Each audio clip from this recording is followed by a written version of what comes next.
Hello, my name is Molly, I am an HIV modernization organizer and a sex educator. But right now, I'm a COVID-19 doula as well.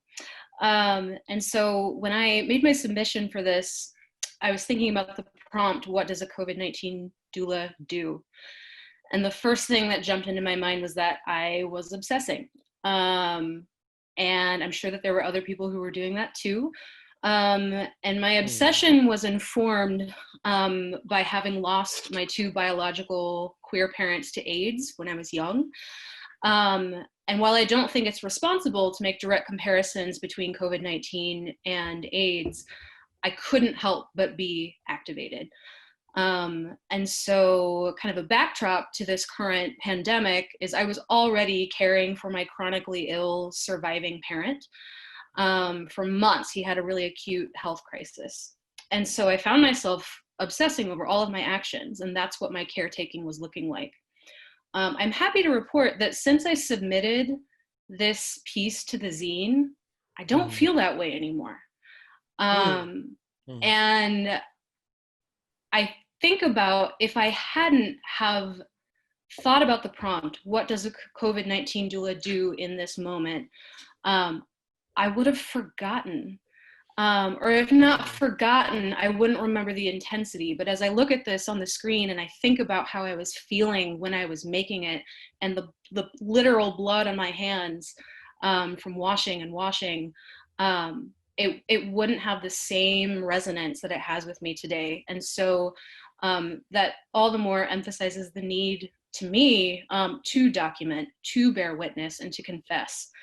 Um, and also at this time, I was mostly seeing in my social media feeds, I was mostly seeing memes.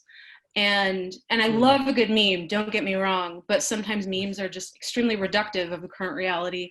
And I mhm, was also seeing a lot of like general collective anxiety, but I really wanted to get specific because I mhm, think when we get specific, we get vulnerable. And when we get mhm, vulnerable, we connect.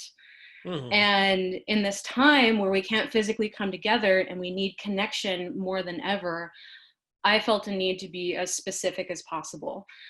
So in mhm, addition to this submission to the zine, I've been also documenting different accounts of the caretaking process of my dad.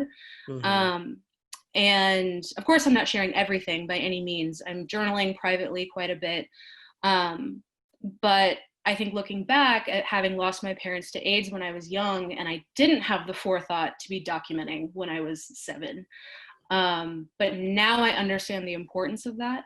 And mhm, so I challenge all of us on this call, not only during the pandemic, but always, to bear witness with one another and to practice the vulnerability that it takes to bear witness for ourselves, but mhm, also collectively.